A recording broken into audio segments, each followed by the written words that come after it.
That very day, two of them were going to a village named Emmaus, about 7 miles from Jerusalem. And they were talking with each other about all these things that had happened. While they were talking and discussing together, Jesus himself drew near and went with them, but their eyes were kept from recognizing him. And he said to them, "What is this conversation that you're holding with each other as you walk?" And they stood still, looking sad. Then one of them, named Cleopas, answered him, "Are you the only visitor to Jerusalem who does not know the things that have happened there in these days?" And he said to them, "What things?" And they said to him, "Concerning Jesus of Nazareth, a man who was a prophet, mighty in deed and word before God and all the people, and how our chief priests and rulers delivered him up to be condemned to death and crucified him. But we had hoped that he was the one to redeem Israel. Yes, and beside all this, it is now the third day since these things happened. Moreover, some women of our company amazed us. They were at the tomb early in the morning, and when they did not find his body, they came back saying that they had even seen a vision of angels who said that he was alive. Some of those who were with us went to the tomb and found it just as the women had said, but him they did not see. And he said to them, "O foolish ones and slow of heart, to believe all that the prophets have spoken. Was it not necessary that the Christ should suffer these things and enter into his glory?"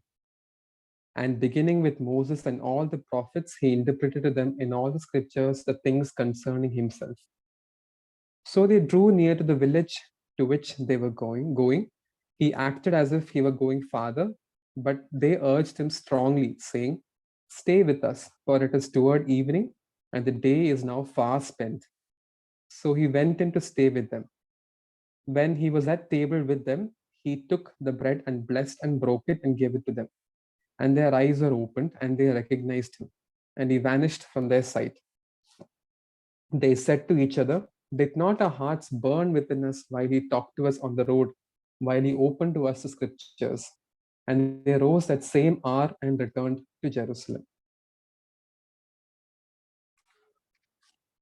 So, this is a passage we'll meditate on in a very short way for this time.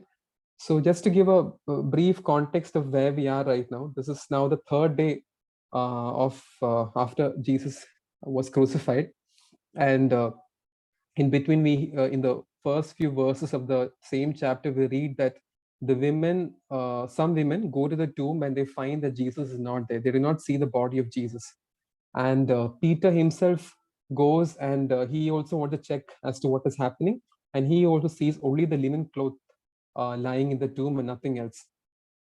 So on the same day, that the same Sunday morning, Sunday is when these events that we read right now are happening. So these two disciples are they going to Emmaus, and they are walking to a place that is around 7 miles from Jerusalem. And as they walk, we must understand that their condition was a kind of a distressful. It was a very hard state to be in. They were quite upset. They were quite distressed because the one person in whom they put all their hopes in, many of them, both of them, or maybe at least one of them, may have been there from the beginning of Jesus' ministry. We do not know how long, but they quite had put their their lives. They had, some of them had even left their families, their jobs, their friends and everything, and they come to follow him. And suddenly they find themselves in a situation that leads to nowhere. And the one person whom they thought would be their support had vanished or had disappeared. And also, despite in addition to the setback that they were facing, suddenly they hear this confusing news that the women bring to them, saying that the body is not there in the tomb. So now they are also confused and perplexed as well as to what is actually happening. So that is the kind of mental state that they are in as they are walking, and that is the mental state in which they're discussing and talking and discussing these things as well. On the other hand, we see that Jesus is in a very different state of affairs. He had just come fresh from a great victory. He is almost like a victorious king at this point of time. He had completed his 30 plus years of earthly ministry with perfection, and as the word says in Philippians, he humbled himself and became obedient even to death on a cross. So the high point was just a few days back. So he overcame every temptation and he obeyed his father to the fullest.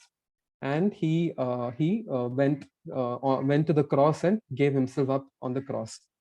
And even as he died, also death and all the powers of darkness thought it had conquered him. But Jesus conquered death as he rose up from the grave. And we read in Colossians chapter 2, where it says that, even as this was a physical death that was being played out to the world, who could not see the spiritual realm, in the spiritual world, a major change of events was happening. In Colossians chapter 2, verse 14 and 15, it says, Colossians 2, 14 and 15, it says that he disarmed the rulers and the authorities and he put them to open shame and he triumphed over them in him.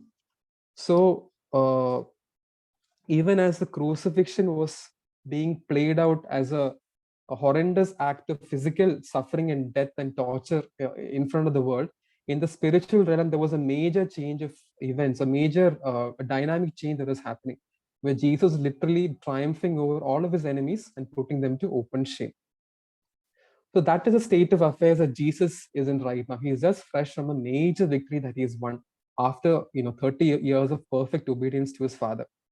So even in that state also, we see that he is the one who goes and approaches them. He is the one who goes to them, walks towards them, and he strikes a conversation with them, asking, what are you guys talking about? So even when he finds his disciples in that confused, distressed, and kind of broken state, he walks towards them, he approaches them, and he begins a conversation with them. So even though his greatest work on earth, what we believe is the greatest work that he did on the earth for us, was completed, even as he said it is finished on the cross, he knew that he had some more work remaining to be done before his ascension. And that is, he had to meet his disciples and he had to come and strengthen them and encourage them, because that was his father's purpose for his life. His earthly life, even though he was God himself, even though he was more powerful than all of us can even imagine, his earthly ministry was limited to Judea and some bit in Samaria. All the remaining work, that is, bringing the gospel to Judea, Samaria, and to the ends of the earth, had to be done through his disciples. And that was the purpose and will of his father.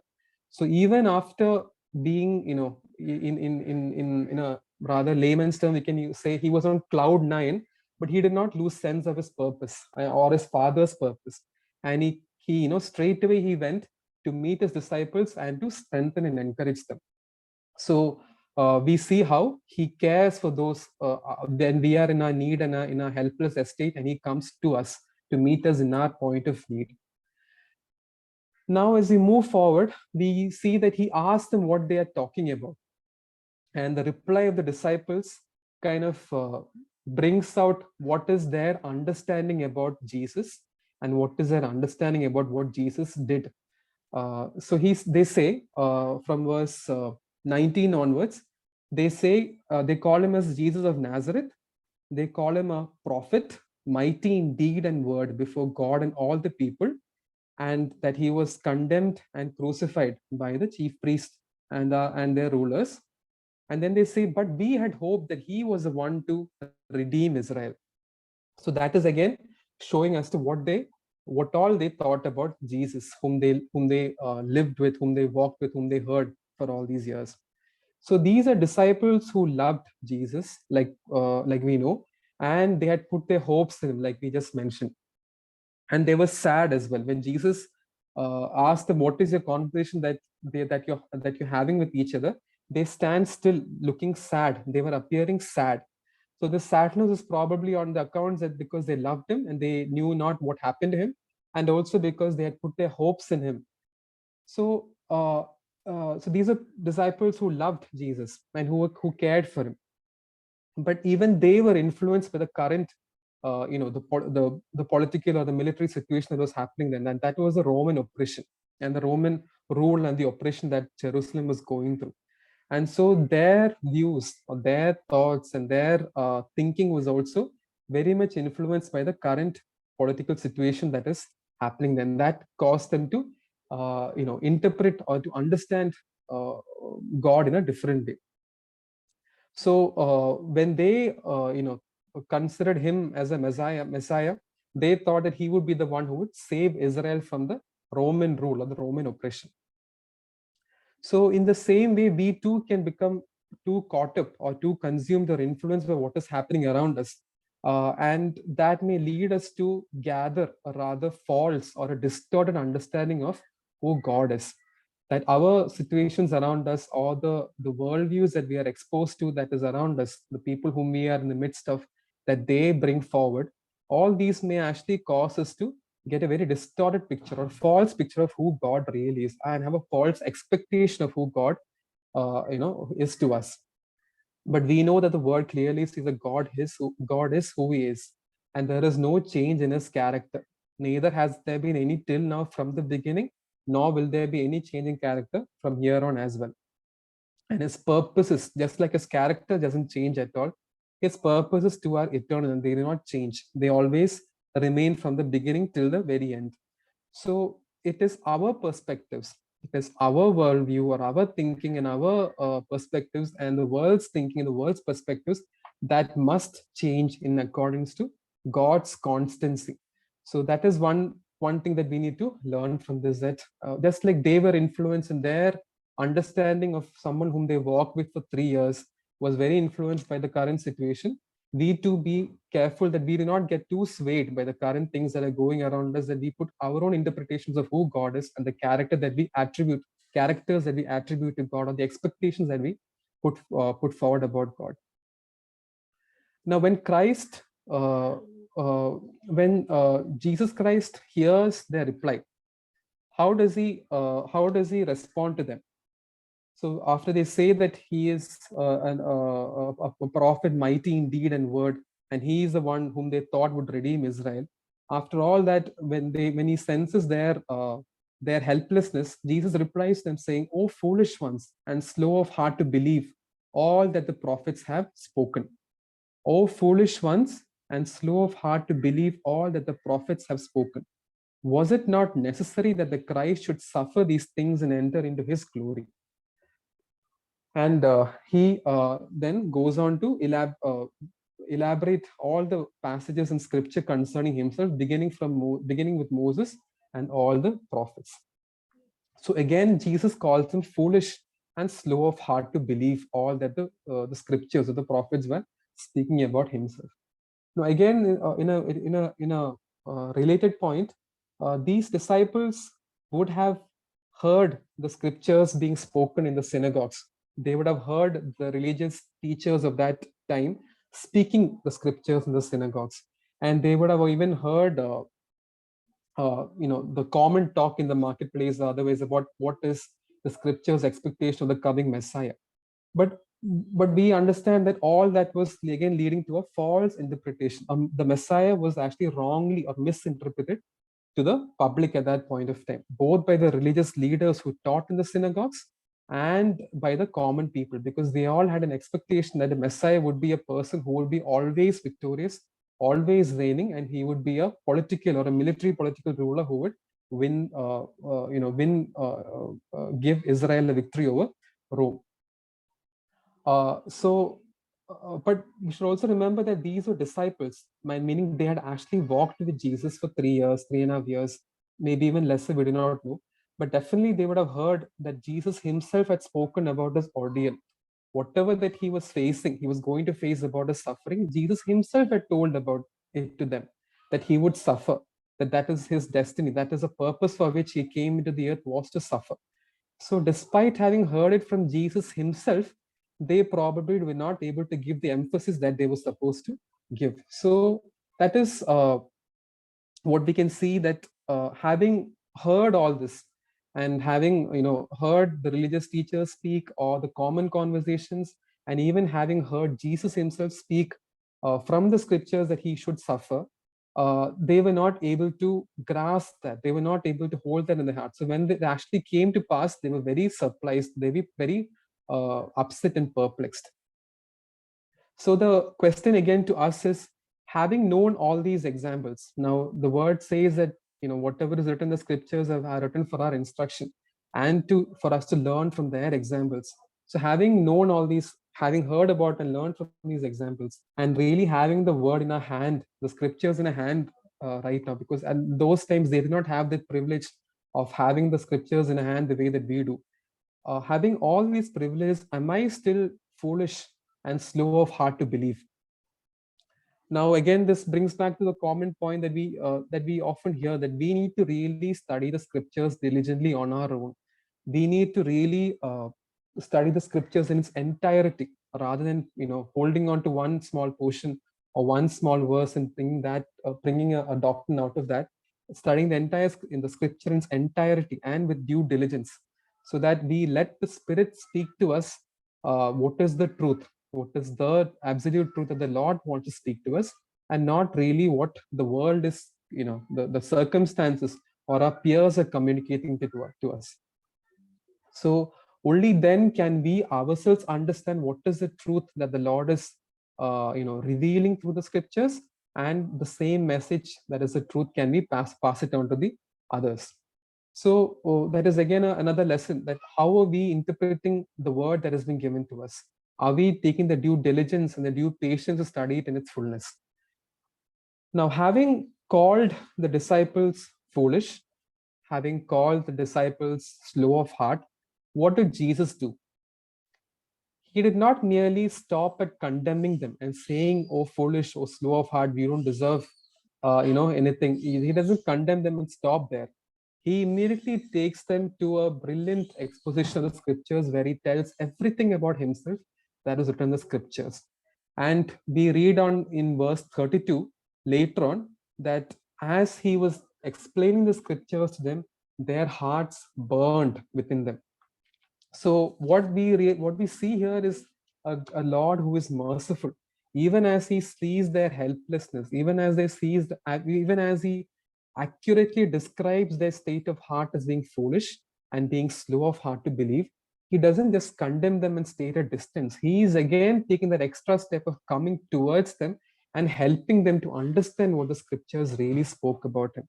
And as he narrates the scripture with his authority of being the author of the scriptures, their hearts immediately burst forth with a response that is described as it burnt within them. So it's like a deep emotional response, because their spirits now were resonating with what the Spirit of Christ was speaking to them within, deep within.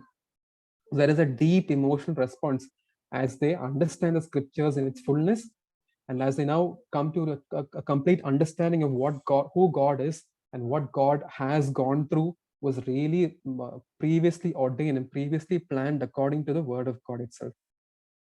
So again, we see how Jesus, is a person who goes out there to meet them in their point of need, and how he longs to help them in their point of need.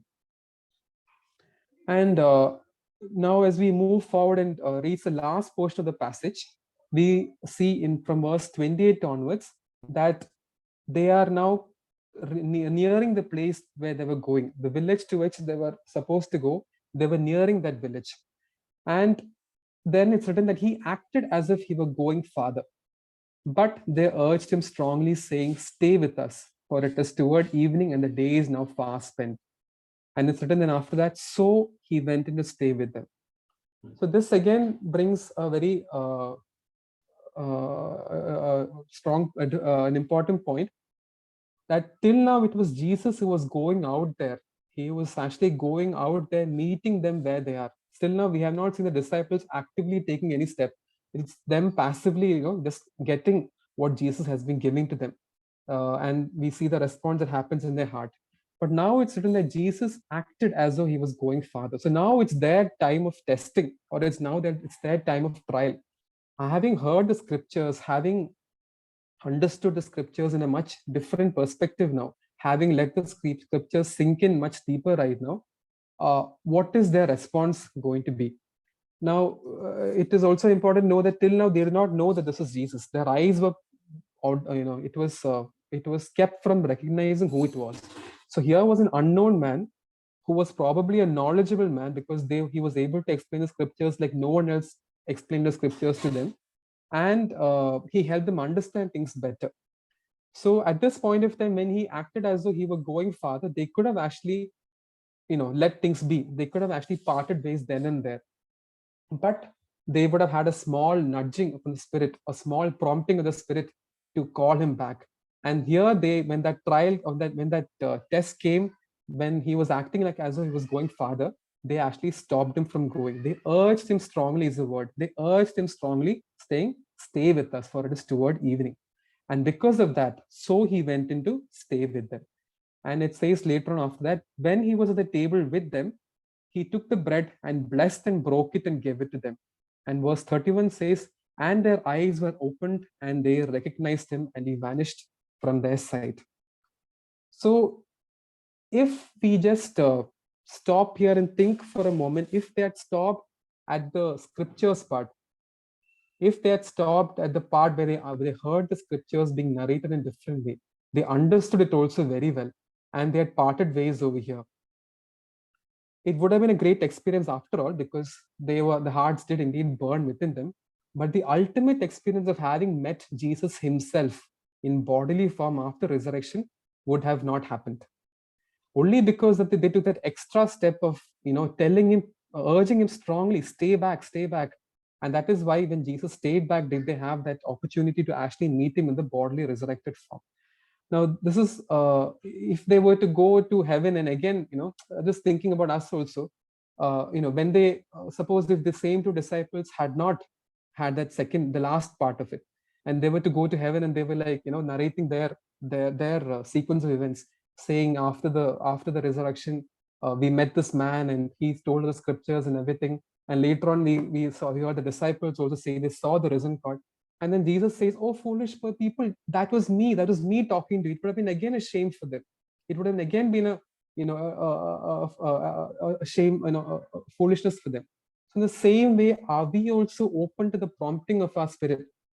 When the Spirit says, take that extra step in this direction, in accordance with the word, obviously, it's not a heretic path that we are supposed to follow. Clearly, in accordance with the word, the Spirit says, take this extra step or do this extra thing, which even may mean that we have to bear a cost or we have to pay a price that is more than what the world would expect us to bear. Are we willing to take that extra step simply because we know that Christ is waiting at the end of it all to meet us in person? Now, the impact that this final meeting of the Lord that on these people, the impact that it would have had would have been tremendous, because we know that up to this point, up to the resurrection of Jesus and the witness that the resurrected Jesus gave with his appearance to each of the disciples, they were all very scared people. They were all very cowardly people. But the minute that they saw that the Lord was indeed crucified and risen in bodily form, and later on after the Pentecost, the appearing of the Spirit, they all became transformed individuals. So the impact that they had, that this last event had on their later ministry also was tremendous. So that again leads us to this point that are we willing to keep our spirit and our hearts open to what the Holy Spirit is prompting us to, nudging us to, because Jesus may be waiting at the end of it in that place for us. So again, after immediately we see that the last portion, we see that immediately they rose that same hour. Verse 33 says, they rose that same hour and returned to Jerusalem. Now again, they had no time to relax or to wait. They quickly they moved on, because now they realized that something of tremendous importance had happened in their midst. So again, their whole lives or their whole paths changed from here on. So just to briefly go back to what all we saw from this small passage about the walk of the disciples to Emmaus. First, we saw that the disciples were in a very difficult state at that point of time. They were facing a major setback. What they hoped in, whom they had hoped in, had all seemed to be falling apart, and they had nothing to really rely on at that point of time. And the women themselves are giving a very confusing statement that the body of Jesus is no longer there. And in that helpless state, Jesus, being a victorious king, fresh from his major victory, he still goes out there to meet them in their need. He is not a God who stays at a distance and looks on, mercilessly. In fact, he's a merciful God who comes to us in our point of need to meet us in our point of need. And he goes there and starts a conversation with them. And as they speak, their words betray their understanding about who Jesus is and what they understood of the scriptures. They thought from what they heard or what they listened previously, or what they took in their minds, that Jesus is a Messiah who would save Israel from the current political oppression. But they did not realize that Jesus himself had said that he would be the Messiah who would also have to suffer before entering into his glory. So are we also selectively choosing what we hear and what we do not retain in our minds, or are we letting the Spirit speak to us in its entirety? Are we, studying the scriptures with due diligence in its entirety rather than being very selective about what we are letting to go in our minds? And finally, we saw how the Lord acted. Up to now, it is the Lord taking all the steps himself to go forward, go and meet them, and to address them in their situation of need. But here the Lord tests them by acting as though he were going farther. But here in that test, they succeed. They call him back. They urge him strongly to stay back. And as they do that, their eyes were open, which were still now closed. Their eyes were open to see the Lord himself. And that witness of the risen Lord made a big impact in their lives, which transformed their lives forever after that. Praise be to God.